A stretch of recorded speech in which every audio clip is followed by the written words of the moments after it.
Introduction. आप इनमें से क्या चूज करना चाहोगे, एक खूबसूरत बंगला या $3 बिलियन?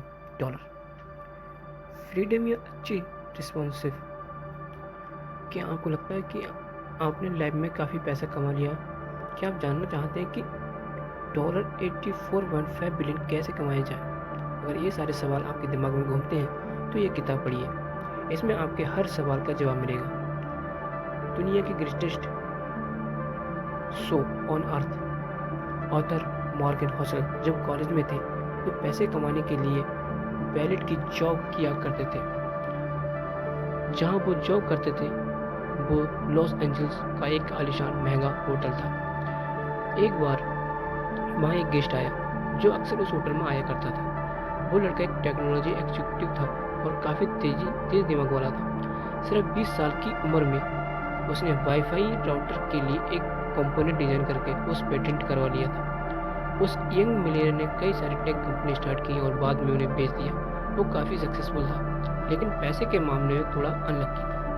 वो लड़का जहाँ भी जाता अपने साथ नोटों की गड्डी रखता था और जो भी उसके साथ बात करता उसे वो ऐसे पैसे दिखाता था। वो शराब पीकर बड़ी बिल्डिंगें मारता। एक दिन उस आदमी ने गाड़ी पार्क करने के लिए गार्ड को बुलाया और उसे कुछ नोट देकर पास वाली दुकान में जाने का ऑर्डर दिया। गार्ड को नोट की बजाय दुकान वाले ने कई $1000 के सोने के सिक्के दिए। तो उस यंग टेक्नीशियन ने उन गोल्ड कॉइन्स को क्या किया होगा? उसने वो कॉइन समुद्र में फेंक दिए। उसने अपने दोस्तों को भी बुलाया और सब ने मिलकर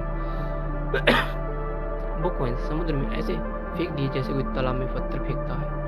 उसके कुछ दिनों के बाद एक दिन वो यंग मिलेनियर गलती से होटल के लैब से टकरा गया। मैनेजर ने उसे कहा कि लैब की कीमत $500 है। तो उस आदमी ने तमाशा खड़ा कर दिया। उसने अपनी जेब से पैसे निकालकर मैनेजर के मुंह पे मार दिए और बोला, ये रहे $5000। अब दोबारा मुझे अपनी शक्ल मत दिखाना। शायद आप सोच रहे होंगे कि ये कहानी सच है क्या? शायद आप सोच रहे होंगे ये यंग मिलियनर का क्या हुआ होगा? जी हाँ, ये स्टोरी एकदम सच है। इस किताब में आप ऐसी और ही कहानी पढ़ेंगे, लेकिन इस कहानी को लास्ट में यंग मिलियनर की दोबारा निकल गया। उसने कुछ ही सालों में जो कुछ कमाया सब उड़ा दिया। उसके सारे पैसे खत्म हो गए और उसके यार दोस्त भी सब उसे छोड़कर चले गए। देखा आपने, पैसे से आप सब कुछ खरीद सकते हो पर अच्छा व्यवहार नहीं खरीद सकते। चलिए एक और कहानी सुनते हैं। रोलैंड रीड एक जेनेटर यानी दरवान था जो छोटे से गांव में पैदा हुआ था और बड़ा। वह अपने परिवार का पहला एक ऐसा इंसान था जिसने हाई स्कूल तक पढ़ाई की। उससे मजेदार बात यह थी कि वह रोज लोगों की लिफ्ट लेकर स्कूल पहुंचता था। रोनाल्ड एक साधारण जिंदगी जी रहा था। 25 साल उसने गैस स्टेशन में गाड़ियाँ रिपेयर करने का काम किया, जिसने जैसी बनने में 20 सालों तक फ्लोर की सफाई का काम किया और 38 साल की उम्र तक रोलैंड ने एक 2 बेडरूम का घर खरीदा। उसने वो घर $12,000 में खरीदा और अपनी पूरी लाइफ उस घर में गुजारी। रोलैंड की शादी भी हुई पर उसको कोई बच्चा न हुआ। जब वो 50 का हुआ तो उसकी वाइफ चलोसी और उसके पड़ोसी को कहना था कि रोलैंड का मनपसंद हॉबी लड़की पढ़ना था। जिस दिन रोलैंड ने न्यूज़ हेडलाइन बनाई वो दिन उसकी मौत हुआ। 2024 की बात है। वो 92 साल का था और रोलैंड के पास $8 मिलियन थे। उसने $2 मिलियन को अपने सौतेले बच्चों के लिए छोड़ दिया और $6 मिलियन एक लोकल हॉस्पिटल लाइब्रेरी को दान दे दिए। अगर आप भी विकिपीडिया में रोलैंड के रीड के बारे में सर्च करेंगे तो आपको पता चलेगा कि वह एक चौकीदार, गैस स्टेशन अटेंडेंट, इन्वेस्टर, समाजसेवक और मिलियनियर था। लेकिन एक ऐसे नहीं, इसमें कोई ट्रक नहीं है। रोलैंड ने कोई लॉटरी नहीं जीती और न ही कोई उसका खानदानी पैसा मिला था। रोलैंड ने इतने सालों से पैसा बचाकर वैल्यू स्ट्रक्चर्स में इन्वेस्ट कर रहा था। बस इतनी सी बात है कि वो एक पैसा सेव करता और यहाँ तक कि उसने कभी इंटरेस्ट भी नहीं ले पा रहा। उसने अपनी सेविंग को सालों साल कंपाउंड किया और उसकी मौत तक उसके पास $8 मिलियन रकम जमा हो चुकी थी। क्या आप कंपाउंडिंग का कॉन्सेप्ट जानते हैं? इसके बारे में हम बाद में बात करेंगे, लेकिन उससे पहले आपको एक स्टोरी सुननी चाहिए। अब जरा एक नज़र डालते हैं उस आदमी को जो रोलैंड रीड से बिल्कुल हट करता। रिचर्ड फ्यूशन मेरिल लिंच में एक एग्जीक्यूटिव था। उसने हार्वर्ड से MBA किया और 40 की उम्र में रिटायर हो गया। Business magazine 40 under 40 most successful people list में उसका नाम भी शामिल था। कनेक्टेड में रिचर्ड का 18,000 स्क्वायर फीट का एक बंगला था, जिसमें 2 स्विमिंग पूल, 2 लिफ्ट, 7 गैराज और 11 बाथरूम थे। इस बंगले की मेंटेनेंस का खर्चा $90,000 पर मंथ था। इसकी मेंटेनेंस में रिचर्ड ने काफ़ी बड़ा उधार लिया, लेकिन उसकी किस्मत भी करवट बदली। 2008 में फाइनेंशियल क्राइसिस आया और रातों-रात रिचर्ड फुटपाथ पर आ गया। उसी समय उसकी बैंकरप्सी के लिए फाइल किया गया। इन दोनों मिलियनर्स रोनाल्ड रीड्स और रिचर्ड्स की कहानी से हमने क्या सीखा?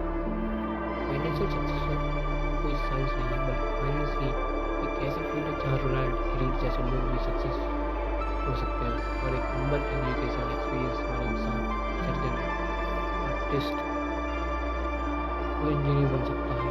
लेकिन फाइनेंस में रोनाल्ड रीड जैसा मामूली आदमी भी काफ़ी बड़ी अचीवमेंट कर सकता है। फाइनेंशियल सक्सेस एक सॉफ्ट स्किल है जिसे कोई भी सीख सकता है। एक यूनिक फील्ड है जहाँ आपकी नॉलेज से ज़्यादा आप कैसे बिहेव करेंगे ये ज़्यादा मायने रखता है। फाइनेंस फील्ड में पैसे की साइकोलॉजी समझने का तरीका है। आप चाहे जहाँ भी हो, जैसे भी हो, पैसा आपका दिमाग बड़ा बना देता है। बस आपको हमेशा अलर्ट रहने और ध्यान देने की जरूरत है। हर कोई अमीर बन सकता है, हर कोई हम्बल नहीं होता। वैनगार्ड के फाउंडर जॉन सी बोगल ने एक बार एक स्टोरी सुनाई थी। एक बिलियनियर के घर पे पार्टी हो रही थी। एक कोने में एक कार्ड पर वैनगार्ड और जोसेफ होलर बैठे थे। दोनों अपने होस्ट की इनकम की बात कर रहे थे, जो कि एक हेज फंड मैनेजर था। कार्ड ने कमेंट किया कि उस आदमी की एक दिन की कमाई भी जोसेफ के नोवेल कैश 2022 के पूरे साल की बिक्री से भी ज़्यादा है। इस पर जोसेफ ने कमाल का जवाब दिया। उसने कहा कि उसके पास वो है जो हेज फंड मैनेजर के पास कभी नहीं होगा, वो है इनफ। आपकी सोर्स ऑफ इनकम क्या है? क्या आप बोल सकते हैं कि आपके पास इनफ मनी है? चलिए इन दोनों लोगों की स्टोरी से जानते हैं। रजत गुप्ता कोलकाता का एक गरीब लड़का था। वो एक अनाथ था, लेकिन 45 की उम्र में वो एक CEO बन गया। रजत दुनिया की जानी मानी कंसल्टिंग फर्म में से एक मिक्सनी के CEO थे और साल 2007 में जब वो कंपनी से रिटायर हुए तो उसके बाद उन्हें United nation and the world economics forum में एक बड़ी इम्पोर्टेंट पोजीशन मिली। रजत 5 अलग अलग कंपनी में बोर्ड ऑफ डायरेक्टर भी थे। कोलकाता की झुग्गी झोपड़ी से निकलकर उन्होंने सबसे बड़े अमीर बिजनेसमैन बनकर दिखाया। 2008 में रजत गुप्ता की बर्थ 100 मिलियन हो चुकी थी, लेकिन वो अपने पैसे से कभी भी सैटिस्फाइड नहीं हुए। वो एक सेंटा मिलियनियर बन चुके थे, तो अब उन्हें एक बिलियनियर बनना था। वो उस सर्कल में आना चाहते थे। फिर रजत गोल्डमैन सैक्स की बोर्ड ऑफ डायरेक्टर बने। उन्होंने बिलियनियर बनने की खुद को आगे बढ़ाया। 2008 में गोल्डमैन सैक्स इकोनॉमिक्स क्राइसिस के दौर में थी। वॉरेन बफे ने कंपनी को बचाने के लिए उसमें $5 बिलियन का इन्वेस्ट करने का डिसीजन लिया। एक बोर्ड मेंबर होने के नाते रजत गुप्ता को यह बात पब्लिक से पहले पता चल गई थी। वॉरेन की फंडिंग में बेशक कंपनी के स्टॉक ऊपर जाने के चांस थे। बोर्ड मीटिंग कॉल के 16 सेकंड बाद रजत ने एक हेज फंड मैनेजर राजा रत्नम को कॉल किया और ये कॉल कभी रिकॉर्ड नहीं हुई थी, पर राज ने तुरंत ही गोल्डमैन के 1,75,000 शेयर खरीद लिए। कई घंटों बाद वॉरेन की डील खबर पब्लिक तक पहुंची। गोल्डमैन के स्टॉक्स एकदम ऊपर चढ़ गए। राज ने कुछ ही घंटों में मिलियन डॉलर कमा लिए थे और प्रोसिक्यूटर ने बताया कि रजत ने टोटल 17 मिलियन डॉलर का प्रॉफिट कमाया। इससे इनसाइडर ट्रेडिंग का एक क्लासिक केस माना जाता है। रजत गुप्ता ने अपनी सारी दौलत से हाथ धो दिया और उन्हें जेल जाना पड़ा। साथ ही उन्होंने अपनी रेपुटेशन भी गंवाई। रजत के पास पहले ही 100 मिलियन डॉलर थे, तो उन्हें 1 बिलियन ही क्यों चाहिए थे। उनके पास पहले से ही धन दौलत, फेम, पावर, फ्रीडम थी, लेकिन लालच में आकर उन्होंने सब कुछ गंवा दिया क्योंकि रजत गुप्ता के पास इनफ का सेंस नहीं था। हम इस स्टोरी से 3 चीज़ें सीख सकते हैं। लेसन नंबर 1, सबसे पहले मुश्किल फाइनेंशियल स्किल और ज़्यादा दौलत जमा करने से खुद को रोकना चाहिए। ज़्यादा पावर, ज़्यादा फेम, ज़्यादा पैसे का लालच सर्टिफिकेशन से ज़्यादा एम्बिशन को बढ़ावा देता है। इस पॉइंट पर आकर जब आप आगे नहीं बढ़ते तो आपको लगता कि जैसे आप पीछे जा रहे हैं और फिर आगे बढ़ने के लिए आप बड़े से बड़ा रिस्क लेते हैं।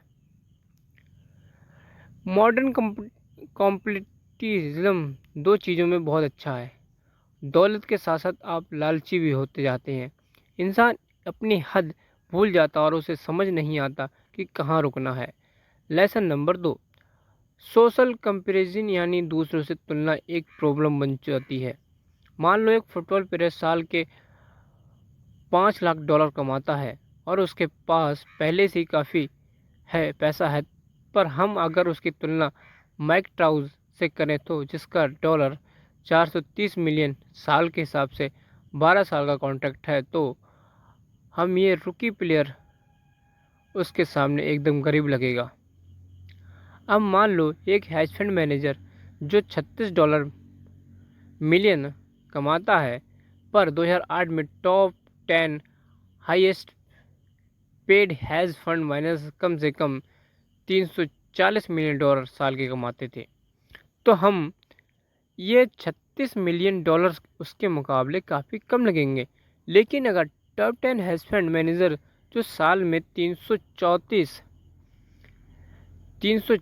मिलियन डॉलर कमा रहे हैं, वो अपनी तुलना अगर टॉप 5 से करेंगे तो top 5 hedge fund manager 770 dollar million कमाते हैं। अगर आप टॉप 5 खुद की तुलना वॉरेन बफे से करें तो जो कि 2008 में उनसे 3.5 बिलियन डॉलर ज़्यादा अमीर हैं, और अगर वॉरेन बफेट जेफ बेजोस के लेवल पर आना चाहते हैं तो जिसकी नेटवर्थ 2018 में 24 बिलियन डॉलर थी। तो देखा आपने, सोशल कंपैरिजन की दीवार बहुत ऊंची है, कोई भी इसे छू नहीं सकता। अगर आप इस खेल में शामिल हो जाओ कि मैं अपने दोस्तों से जितना अमीर होना चाहता हूं, तो आप कभी नहीं जीत सकते, क्योंकि जीतने और पैसा कमाने में की कोई लिमिट ही नहीं है। कोई पॉइंट ही नहीं जहां आप इनफ लगे, आप सेटिस्फाइड फील करो। जीतने का एक ही तरीका, लड़ो मत। मान लो कि आपके पास काफ़ी है, चाहे आपके पास आसपास के लोग की चाहत में पागल हुए जा रहे हो। लॉस वेगास के एक डीलर ने एक बार कहा था कि कसिनो में जीतने का एक ही तरीका, घुसते ही बाहर निकल जाओ। सोचो, आप एक एग्जीक्यूटिव विलेज की पार्टी में हैं और आप और आपके दोस्त डिस्कस कर रहे हैं कि कौन सबसे अमीर है, किसके पास सबसे बड़ा घर है और कौन सबसे ज़्यादा फेमस है और किस लोग सबसे ज़्यादा पसंद करते हैं। लेकिन आप देखेंगे कि विनर कोई भी नहीं होगा। जीतेगा वही जो अपने आप में सेटिफाई है, जो एक छोटे से घर में प्यार करने वाली फैमिली के साथ एक हंसी खुशी एक खुशहाल ज़िंदगी जी रहा है। लेसन नंबर 3, कुछ चीज़ें पैसे, फेम और पावर से भी बढ़कर होती हैं, चाहे आपके पास ये सब कितना ही ज़्यादा क्यों ना हो। ये बातें रजत गुप्ता ने जेल में छूटने के बाद न्यूयॉर्क टाइम्स के अपने इंटरव्यू में कहा कि उनसे जब पूछा गया कि उन्होंने इस घटना में क्या सीखा, तो किसी भी चीज़ से ज़्यादा अटैचमेंट मत रखो, चाहे वो आपकी रिस्पेक्टेशन हो या आपके अचीवमेंट हो यह चीज़ें कोई मैटर नहीं करती। इस हादसे से मेरी पूरी रेपुटेशन बर्बाद करके रख दी है, लेकिन मैंने अब सीख लिया है कि मुझे इससे भी ज़्यादा अटैचमेंट नहीं रखनी है। रजत गुप्ता खुद को बचाना चाहते थे। वो अपने किए की सफाई दे रहे थे तो खुद को तसल्ली भी दे रहे थे। उनकी रिपुटेशन उनके लिए अब और मायने नहीं रखती, लेकिन उनका कहना एकदम गलत था। रेपुटेशन बेशकीमती है, फ्रीडम बेशकीमती है, परिवार और दोस्ती भी बेशकीमती है, लोगों का प्यार करना, बदले में उनका प्यार पाना भी बेशकीमती है, खुशियाँ बेशकीमती है, लेकिन ये सब पाने का एक ही तरीका, आप अपनी हद समझें। आपको याद रहे कि कब रिस्क लेने हैं और कब इनफ का मतलब इनफ होता है। जय Hind. This psychology of money, Hindi summary chapter 3। एक फील्ड से सीखी हुई बात हमें दूसरे फील्ड में काम आती है। क्या आपको पता है बहुत पहले IS क्यों कहा जाता था? ये कुछ कुछ उसी तरह से जैसे इन्वेस्टमेंट कंपाउंडिंग आपकी पैसे को ग्रो करती है। 19वीं सेंचुरी में जाकर साइंटिस्ट इस बात पर एग्री हुए थे कि धरती में कभी आइज एज आया था। इसका सबूत इतने करीब था कि आसानी से नज़रअंदाज नहीं कर लिया जा सकता। धरती में सिर्फ एक ही आइज एज नहीं आया, बल्कि हमारी पृथ्वी ने 5 आइज एज देखे हैं, जिनकी डेट का हम आज एक्यूरेट अंदाज़ा लगा सकते हैं। कि आप सोच सकते हैं कि पूरी दुनिया को बर्फ़ से कवर करने और बर्फ़ पिघलने और फिर बर्फ़ से ढकने पर कितनी एनर्जी की ज़रूरत पड़ेगी। तो ये घटना 5 बार हो चुकी है, लेकिन आइस एज आया ही क्यों? आइस एज के पीछे क्या वजह है? इसके बारे में बहुत सी थ्योरी हैं। एक थ्योरी के हिसाब से माउंटेन रेंज में हलचल होने की वजह से क्लाइमेट में चेंज आया, और दूसरी थ्योरी कहती है कि आइस धरती पर नेचुरल वातावरण है जिसमें ज्वालामुखी फटने से बदलाव आया। हालांकि ये थ्योरी सिर्फ एक आइस एज को एक्सप्लेन करती है, ना कि पांचों को। 1900 की शुरुआत में सॉर्बियन साइंटिस्ट मिल्टन माइकोविट ने सोलर सिस्टम में धरती की पोजीशन को स्टडी किया, और वो इस नतीजे पर पहुंचे कि सूर्य और चंद्रमा की ग्रेविटेशनल ताकत का प्रभाव धरती पर की धुरी पर पड़ता है। माइकोविट ने कहा है कि इस बार ऐसा भी होता है कि पृथ्वी अपनी धुरी पर कुछ ज़्यादा ही झुक जाती है, जिससे इसे नॉर्मल से ज़्यादा सोलर रेडिएशन मिलता है। पृथ्वी की हेमिस्फीयर में आने का बदलाव के चलते बहुत ज़्यादा ठंड हो गई, जिससे पूरी पृथ्वी बर्फ़ की मोटी चादर में ढक गई। व्लादिमीर पुतिन, जो एक रशियन मेट्रोलिस्टिक हैं, उन्होंने इस थ्योरी में एक कंडीशन जोड़ी है। उन्होंने कहा है कि एबनॉर्मल टिल्ट की वजह से धरती पर गर्मियों के मौसम में ठंड बढ़ गई थी। ये उस तरह की गर्मी थी जिसमें इतनी गर्मी नहीं होती कि पूरी बर्फ़ को पिघला सके। गर्मियों के बाद भी धरती के कुछ हिस्से में बर्फ़ से ढके रहे, जिससे बर्फ़ को आने वाली सर्दियों में भी टिके रहने में आसानी हुई।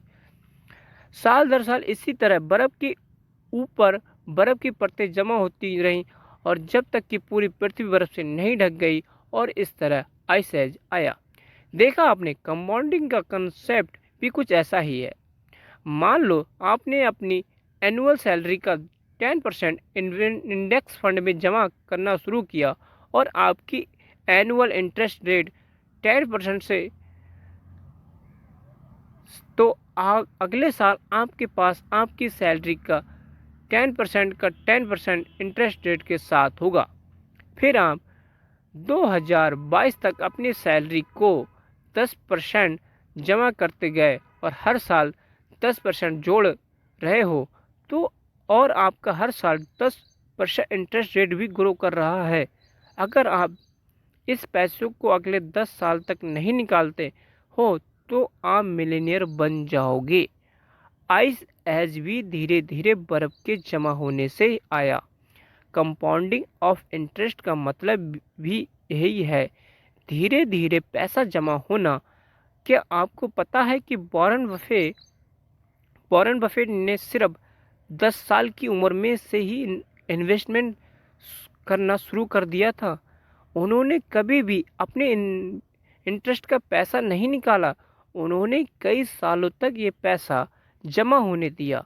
जब वो 89 साल के हुए तो उनके पास 84.5 बिलियन डॉलर था। ये उनके डिसिप्लिन और 8 दशकों की कंपाउंडिंग का नतीजा है। अगर आप कैलकुलेट करें तो वॉरेन बफेट ने अपनी 50वें जन्मदिन के बाद ही 84.5 बिलियन डॉलर कमाया। ये सब कंपाउंडिंग के पावर का कमाल है। एक इन्वेस्टमेंट के बारे में सोचो। 8+8, 8 बार 8+8 जोड़ने पर सिर्फ 72 आएगा। लेकिन जब आप 8 को 8 से ही 9 बार मल्टीप्लाई करेंगे तो क्या आपको पता है कितना रुपये होगा? इकाई, दहाई, सैकड़ा, हजार, 10,000, लाख, 10 लाख, करोड़, 10 करोड़, 13 करोड़ 42 लाख 17,728 रुपये होगा। देखा आपने कितना फर्क है। वॉरेन बफेट जब 20 या 30 के थे तो वे अपना पैसा यूं ही नहीं खर्च करते। उन्होंने 60 या 70 का होने तक इन्वेस्टमेंटिंग नहीं छोड़ी और लगातार इन्वेस्टमेंट करते गए। उन्होंने 25 सालों तक पैसे जमा किए। वॉरेन बफेट की दौलत पर कई सारे पुस्तकें लिखी गई हैं। फिर भी बता दें, उनके पास 84.5 बिलियन डॉलर। उन्होंने 10 साल की उम्र से इन्वेस्ट करना शुरू किया था और 89 का होने तक करते रहे। अगर कंपाउंडिंग पर सच में कोई किताब लिखी जाए तो उसका नाम होना चाहिए shut up and wait. Thank you. The psychology of money, chapter 4। अमीर होने और अमीर रहने के बीच का फ़र्क। अमीर बनने के कई तरीके हो सकते हैं, लेकिन अमीर बने रहने का सिर्फ एक ही तरीका है। चलिए तो ये बात हम इन दो इन्वेस्टर की कहानी से सीखते हैं। जेसी लिवरमोर अपने टाइम का बेस्ट स्टॉक ट्रेडर्स में से एक था। वो 1877 में पैदा हुआ था, जब दुनिया को पता भी नहीं था कि ट्रेडर कोई भी बन सकता है। उससे पहले ही उसने खुद को एक ट्रेडर के तौर पर इस्टेब्लिश कर लिया था। 30 साल की उम्र में ही जेसी ने $100 मिलियन कमा लिए थे। 1929 में स्टॉक मार्केट क्रैश हो गई, जिसकी वजह से ग्रेट डिप्रेशन आया और उन दिनों चारों तरफ बस यही न्यूज़ छाई हुई थी। बला स्ट्रीट के ना जाने कितने ही स्टॉक ट्रेडर सुसाइड कर लिया था। अक्टूबर 29 और 1929 के दिन जेसी का परिवार घर पर उसका इंतजार कर रहा था। उसकी वाइफ तो बच्चे दरवाजे पर खड़े होकर उसके आने की राह देख रहे थे और उसकी मदर इन लॉ बेडरूम के अंदर बैठी रो रही थी। जैसे घर पहुंचा वो शौक में था, पर इसलिए नहीं कि उसका दिवाली निकल चुका था। उसने अपनी वाइफ को पूरी बात बताई। हुआ यूं था कि जैसी ने शर्त लगाई थी कि स्टॉक मार्केट नीचे आएगा और उसका अंदाज़ा एकदम सही निकला। वो करोड़पति बन गया। उस दिन अक्टूबर 29 को उसने 3 बिलियन डॉलर पैसे कमाए थे। जब हर कोई ये शर्त लगा रहा था कि स्टॉक के रेट ऊपर जाएंगे, तो उस वक्त जेसी ने भविष्यवाणी कर दी थी कि स्टॉक मार्केट नीचे गिरेगा। बस फिर क्या था, वो शर्त जीत गया और रातों रात बिलियनियर बन गया। पर अल्वर्न जेसी के साथ कुछ अलग ही किस्सा हुआ। अब्राहम एक अमीर रियल एस्टेट डेवलपर था। 1920 के दौरान वो मिलियनियर बन चुका था। बाकी ट्रेडर्स की तरह अब्राहम ने भी काफ़ी बड़ी शर्त लगाई थी कि स्टॉक मार्केट ऊपर चढ़ता रहेगा। स्टॉक मार्केट क्रैश के कुछ दिनों बाद ही अब्राहम गायब हो गया। दरअसल उसने सुसाइड कर लिया था। अब फिर से जेसी लिवरमोर पर आते हैं, उसकी स्टोरी पूरी करते हैं। 1929 के क्रैश के बाद जेसी ओवर कॉन्फिडेंट और अनस्टॉपेबल हो गया। वो एक के बाद एक बड़ी बड़ी शर्तें लगाता चला गया और जीतता गया। जेसी को लगा कि वो यूं ही हमेशा जीतता रहेगा, लेकिन 1933 में स्टॉक मार्केट में अपना सारा पैसा गंवा दिया। जैसी भी कुछ दिनों बाद गायब हो गया और उसने खुद की जान ले ली। जो चीज़ अब्राहम के साथ हुई वही 4 साल बाद उसके साथ भी हुई। अब्राहम की तरह वो भी सुसाइड करने पर मजबूर हो गया। तो देखा आपने, दोनों आदमी अमीर तो बन गए थे पर अपनी अमीरी बरकरार नहीं रख सके। पैसा कमाना एक बात है पर उसे बनाए रखना अलग चीज़ है। पैसा कमाने के लिए आपको बाहर निकलना पड़ेगा, रिस्क लेने पड़ेंगे और आपको ऑप्टिमिस्टिक बनना होगा। लेकिन पैसे को बनाए रखने के लिए आपको हम्बल होना पड़ेगा। आपको ये बात याद रखनी होगी, किसी भी वक्त किसी भी सेकंड आपकी सारी दौलत छिन सकती है, क्योंकि ज़िंदगी ऐसी ही है। यहाँ कब क्या होगा कोई नहीं जानता। कभी आप एकदम टॉप पे पाओगे तो कभी एकदम बॉटम पर। पैसे को बनाए रखने के लिए आपको सोच समझकर पैसे का इस्तेमाल करना सीखना होगा। और ये भी एक फैक्ट है कि पैसा मेहनत से कमाया जाता है पर इसे कमाने में किस्मत का भी बड़ा हाथ होता है। ज़िंदगी में हमेशा याद रखिए कि सक्सेस हमेशा रहने वाली चीज़ नहीं है। लाइफ में हर हार भी मिलेगी और नाकामयाबी। बीते कल की सक्सेस आने वाले सुनहरे कल की गारंटी नहीं दे सकती। अब हम वॉरेन बफे के पास वापस चलते हैं और देखते हैं कि उन्होंने 70 साल से अपनी वेल्थ कैसे मेंटेन रखी है। उन्होंने अपना पैसा 10 सालों के लिए इन्वेस्ट किया और 1 दशक से भी ज़्यादा कंपाउंडिंग होने दिया। 89 साल की उम्र में उनके पास डॉलर 84.5 बिलियन डॉलर थे। वॉरेन की इन्वेस्टिंग आती है, उन्हें पता है कि इन्वेस्टिंग के लिए कौन सी कंपनीज बेस्ट रहेंगी। उन्हें यह भी पता है कि सबसे सस्ते स्टॉक्स कौन से हैं। वो सबसे ज़्यादा इफ़ेक्टिव मैनेजर को भी जानते हैं और इस तरह से भी एक अमीर आदमी बने। लेकिन वॉरेन ने अपनी वेल्थ को कुछ इस तरह से बनाए रखी कि वो किसी के बहकावे में नहीं आए। उन्होंने 14 रिसेशन झेले हैं पर वे कभी भी घबराकर अपने स्टॉक्स नहीं बेचे। उन्होंने अपनी रेपुटेशन दांव पे नहीं लगाई। उन्होंने खुद को किसी की स्ट्रेटजी या ओपिनियन या एक पासिंग ट्रेड तक सीमित नहीं रखा। उन्होंने कभी भी क्विट नहीं किया और ना ही रिटायर हुए। 65 साल के बाद भी वो कंपाउंडिंग करते रहे और इस तरह वे वॉरेन बफे स्क्राइब कर पाए।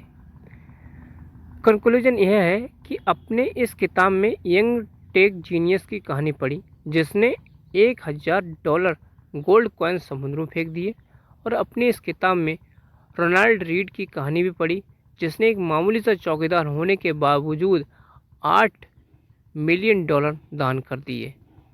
आपने हॉवर्ड MBA ग्रेजुएट और रियल एस्टेट इन्वेस्टर रिचर्ड फॉन्सेंस के बारे में भी पढ़ा जिसने 2008 के क्राइसिस में सब कुछ गंवा दिया, और अपनी इस किताब में रजत गुप्ता की भी कहानी पढ़ी जिसके पास $100 मिलियन होने के बावजूद भी उसे 1 बिलियन और चाहिए था। इस बुक में आपने जैसी लिवरमोर और अब्राहम जर्मनी की कहानी भी सुनी। इसमें से दिन के $3 कमाता था जबकि दूसरा अपना सारा पैसा गंवा बैठा।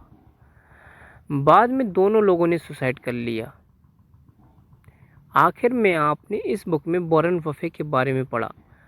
तो इन सारे लोगों में से आपको किसके जैसा बनना चाहोगे?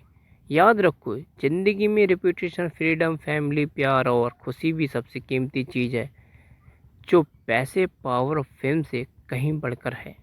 याद रखो, ये दुनिया गोल है और हार जीत ज़िंदगी का एक हिस्सा। कभी हमारे पास सब कुछ होता है और कभी कुछ भी नहीं होता। अमीर बनने के कई सारे तरीके हैं पर अमीरी बरकरार रखना का सिर्फ एक ही तरीका है। इसलिए हम्बल बनो, पैसे की वैल्यू समझो और जो आपके पास है उसमें खुश रहो। जिनसे आप बेहद प्यार करते हैं उनके साथ वक्त गुजारो, क्योंकि परिवार और सच्चे दोस्त इंसान का सबसे बड़ा खजाना होते हैं। जय हिंद।